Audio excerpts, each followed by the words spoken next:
Hello everyone and welcome to part 4 of my Milwaukee Bucks MyGM on the Xbox One here on Clyde92 TV. And if you guys remember the last episode, I asked you guys who I should sign as a new backup point guard. I didn't really want to trade anyone because this is basically the team I want to stick with for the rest of this season. So I went into free agency. I got a lot of different suggestions. One of them I remember was Delonte West, and I looked into him, but he really wanted way too much money, so I decided to sign this guy right here, Jamal Tinsley, to a 1-year deal. And I do think he's going to be a pretty good point guard for the remaining time that Brandon Knight will be out. And in this episode, we will be facing the Memphis Grizzlies, and the reason why this episode is called a new rivalry is because Larry Sanders and Marc Gasol were just going at one another this game. They were both playing great, but they were really playing tough on one another. And I'm not going to be able to talk a lot about the gameplay in this episode. I do want to talk more about the things going on in the real world with the NBA and all that, because I was on vacation this past week, so I wasn't able to upload anything, and I got really far behind on my NBA things. I didn't get to talk to you guys about the finals,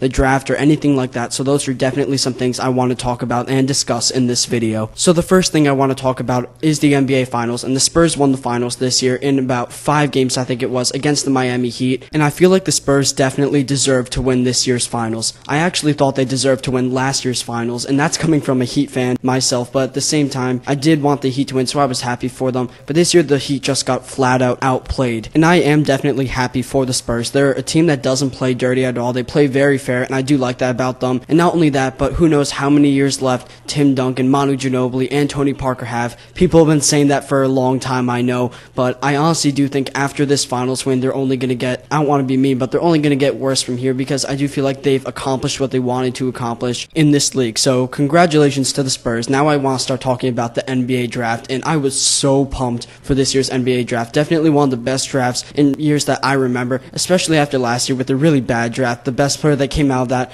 was Giannis Antetokounmpo. That's getting a dunk alley-oop right there. That's ironic. But this year was just such a stacked draft class. I heard reporters saying that if last year's players were in this year's draft class, they wouldn't even be taken in the top 10, which gets me really excited. So the first pick of the draft was Andrew Wiggins, and I was a little bit skeptical about that. I felt like Joel Embiid was the best player in that draft class, but he did have the same injury that ended Yao Ming's career, and I just would not feel safe if I were the Cavaliers picking up that player. Just being in the city of Cleveland, if you take Joel Embiid and something happens where he does not play, you're never going to live that down. But I do think Andrew Wiggins will be a good fit in Cleveland, and now Cleveland has 2 players that their fans can really get excited about. Obviously, football-wise, they're going to get excited about Johnny Manziel playing for the Browns, and they're also going to get excited in the basketball season with the acquisition of Andrew Wiggins. Now, with the second pick of the draft, the Milwaukee Bucks selected Jabari Parker, and I do think Parker will be a good fit in Milwaukee, and I'm actually considering taking him in this MyGM. So you guys can tell me in the comments below who you think I should take. I've gotten a lot of different suggestions. Some people have been telling me Dante Exum, but I'm just getting off topic now. So back to Jabari Parker. I do think he's going to work out really well in Milwaukee. He's one of the few players that actually wanted to play in Milwaukee. He actually told the media, I think it was, that he projected to be the second pick, which I think is great. I think it's about time the Milwaukee fans get some excitement in their city, especially after this year where they lost Monte Ellis and Brandon Jennings. They really needed some exciting players. Now, one thing that's also great about Jabari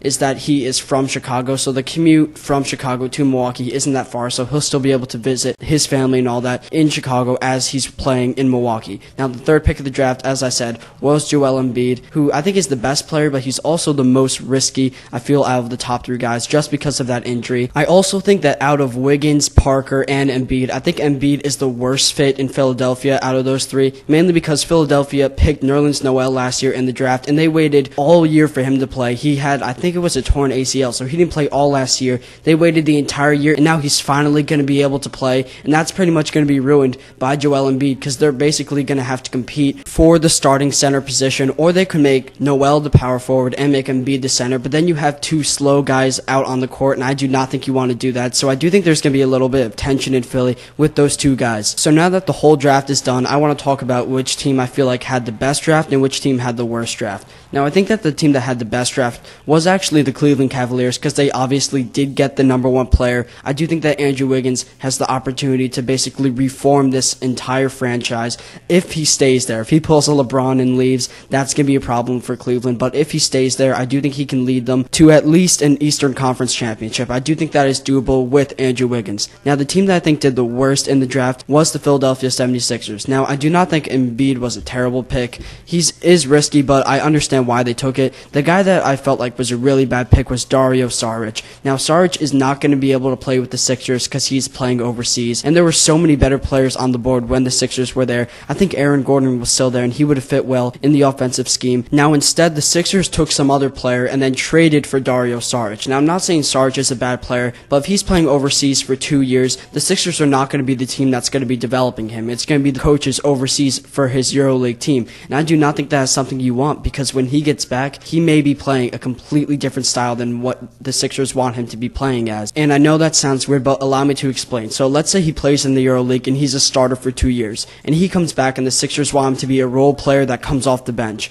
Now, let's be realistic. You may be getting paid more, but at the same time, you do still want to be playing on the court, and I find that to be a very tough adjustment, especially when you're just that early in your career, to go from being, he could be a top player on his EuroLeague team to being just some role player on the Sixers, and I do not think that's going to work out well with him. So you guys can put in the comments how you think Dario Saric will work out with the Sixers, and you can also tell me who do you think had the best draft and who you think had the worst draft this past year. Now, transitioning from the NBA draft, I want to talk about the upcoming free agency. I believe free agency starts on July 1st, and there are so many big free agents this year. In case you guys didn't know, LeBron James opted out of his player contract, and a lot of people are saying that he may go to all these different places. I highly doubt that. I honestly think that he's going to re-sign with the Heat, and that is because if you've made it to 4 consecutive NBA Finals, I cannot see a reason why you would want to leave that city and sign somewhere else. Now, the whole big 3 of the Miami Heat will be free agents. I think they're all going to re-sign. The interesting players that I'm looking at are Carmelo Anthony and Kyrie Irving. Now, the first guy I'm going to talk about is Carmelo Anthony, and there are 2 things Carmelo wants when he signs with the team.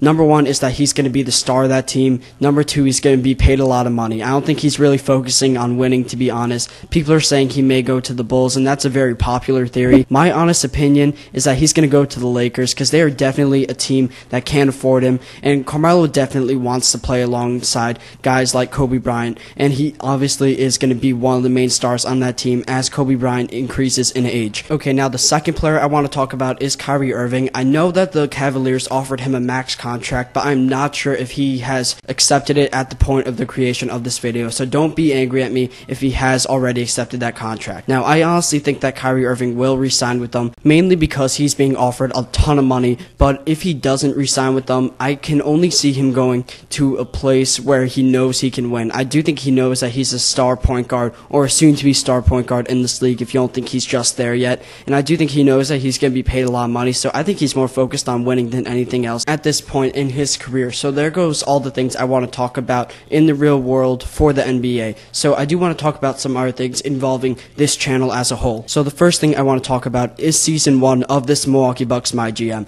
Now, last episode I asked you guys if you want to see 2 or 1 more gameplay episodes, and a lot of you guys said that you wanted me to just get right to the off-season after this episode. So you guys can tell me in the comments below. As it is, I'm going to probably sim right to the off-season, so the next episode will be an off-season episode. I'm pretty confident that we're not going to make the playoffs, but we do still have a chance. We are the 10th best team in the conference, so there's a chance we could lock up that 8th spot. So you guys can tell me that in the comments below. I also want to know what you guys think of the off-season for this Milwaukee Bucks MyGM. Now, here's my idea of what I'm thinking about doing in the off-season. The first thing I want to do is I want to sign Chris Bosh. I do think he would be a very good fit on the Milwaukee Bucks. We could have him and Larry Sanders in the paint, which would be just deadly. And then in the draft, I could pick up Andrew Wiggins or Jabari Parker, whichever one I think is better based on the scouting. Now, the pick that I would use on either Andrew Wiggins or Jabari Parker would be the one that we required from the Utah Jazz. So that means we would still have another pick in the draft from the actual Milwaukee Bucks record. And one thing I do not like that a lot of commentators do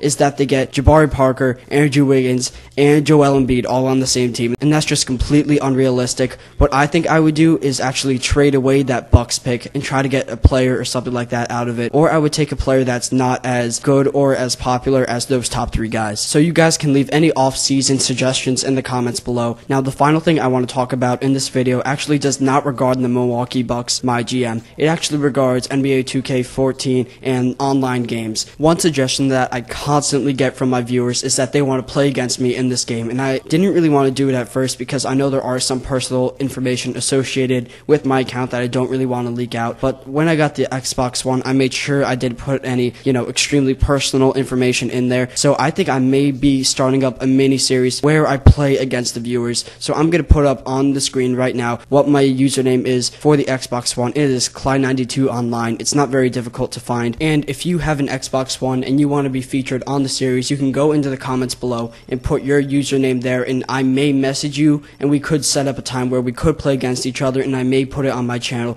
depending on how the game goes. If it's like a 20-point blowout, then that's probably not something that's very interesting that the viewers want to watch. Now, to end this episode, we actually get to the trade deadline, and I traded away Brandon Rush for John Salmons to the Toronto Raptors. And the main reason why I did this trade is because I have Brandon Rush mainly because he is a very good three-point shooter, but his release is so horrendous in this game that it doesn't matter how good of a three-point shooter he is, it's just difficult to get off the shot. John Salmons is not as good of a shooter, but his release is far easier to use. So in case you guys didn't notice, I asked you a lot of questions in this episode. I'm going to put all the questions on the screen at the very end of this video in case you want to answer any of them in the comments below. And I'm showing you the standings at the very end just in case you guys want an idea of how our team is doing in this season so far. So I hope you guys had a fun time watching this episode. Be sure to have a great day. God bless you guys. Bye.